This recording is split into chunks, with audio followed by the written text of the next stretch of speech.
Remember the first time that you were exposed to Stan? Did you meet him in person, or did you hear him on a record, or what was the first time he came on your radar? Well, actually on records. That was the very first time. And then my first time seeing him in person, actually, I was in London at Ronnie Scott's club playing with someone else. And they had two bands, and he was the other band. And he was playing with an organ group, Rene Thomas, and I forget the other person. But that was the first time seeing him live. And we met, but, it was never any more than, hey, how you doing? That was it. Right. So you've heard him on record. Was he? Oh, many times. Yeah. But was the first time with Woody Herman, or would you say that it was with the pop sensation of the Brazilian stuff? I think that was really I'm sure it was before that. I heard him on some stuff with Dizzy, with Dizzy and Sonny Stitt. Diz and Getz? No, because it's Dizzy and Getz and Sonny Stitt. And Sonny Stitt, this is a monster. Yeah, it's incredible. Well, can you just because what was at the time when you heard it? What was so incredible? Just the output, or the idea that they were able to all get their lines in? What? No, it's just the output. It's standards. It was just the playing from all three of them was so incredible. Differences, you can hear the way Dizzy played. You can hear Sonny Stitt. Stan, you could hear the differences between Sonny and Stan. They're different kind of guys, playing wise. Right, and but the music just swung so hard. It's called For Musicians Only. That's it. Yes. Yeah, that's unbelievable. Yeah. Was Stan? Was he a pop star in American culture? Before I started working with him, yeah, he was. He was. How was that determined back? I was born in '78. We now live in this fully interconnected society. How was it determined that he was a pop star in your mind? Well, he had several big hits, and the biggest one was Desafinado. That was a huge hit for him. And a couple of other Brazilian pieces. So he was pretty big.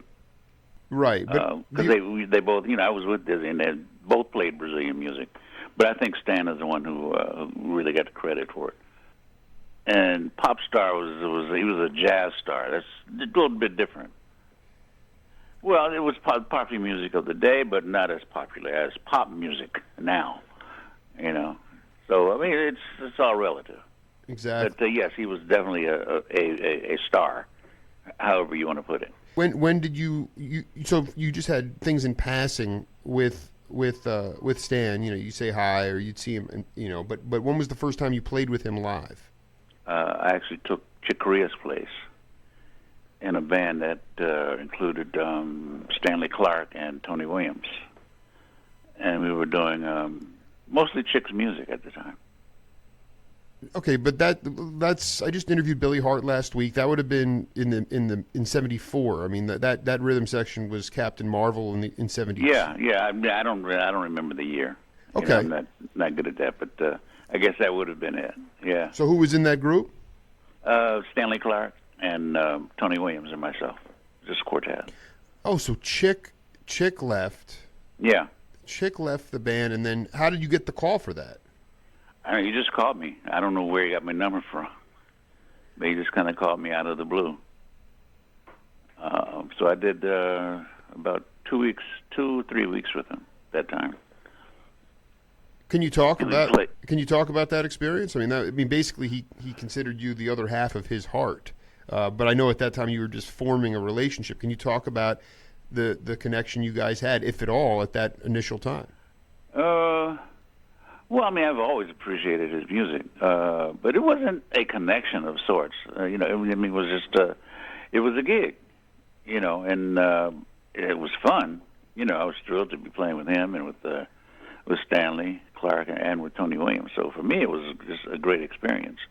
But there wasn't. I know the kind of hookup you're talking about. That didn't happen until later.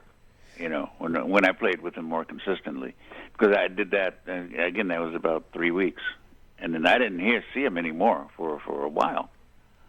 I'm thinking about the decade in your mind, not necessarily when you play with him, but the era where he had the most impact on other tenor sax players, other horn players? When did that happen, and why do you think it would happen?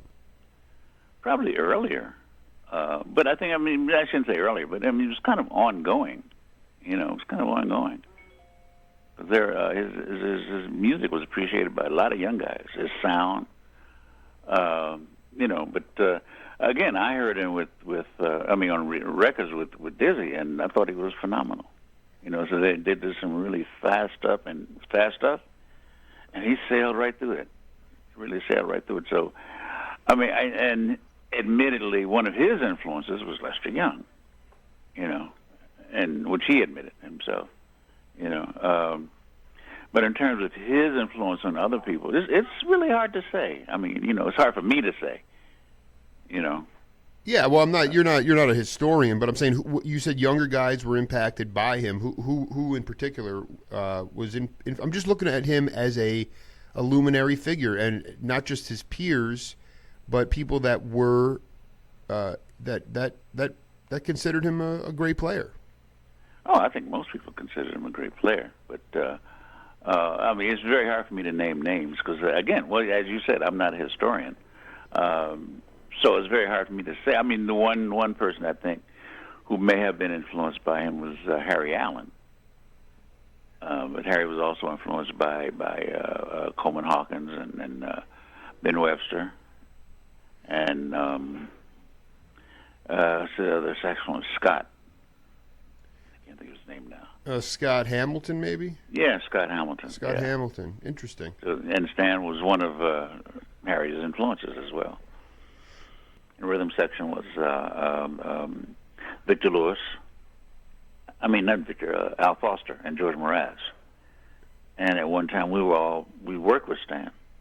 And one of the things we noticed after listening to the playbacks, we all said, "Damn, he sounds like a young Stan Getz." And it was kind of incredible. He's one of the people I was really influenced by Stan, as well as Coleman Hawkins and Ben Webster. And I've met some other people whose names I don't remember actually, who were really influenced by Stan, but they weren't well known people, But they were older. They were older guys. Well, I think his sound, number one, his sound and his ideas. He was very lyrical, and he knew how to navigate through chord changes. So I would have to say it was all of that. It was all of that. When you listen to somebody, you're influenced by somebody, you grab onto everything that they do.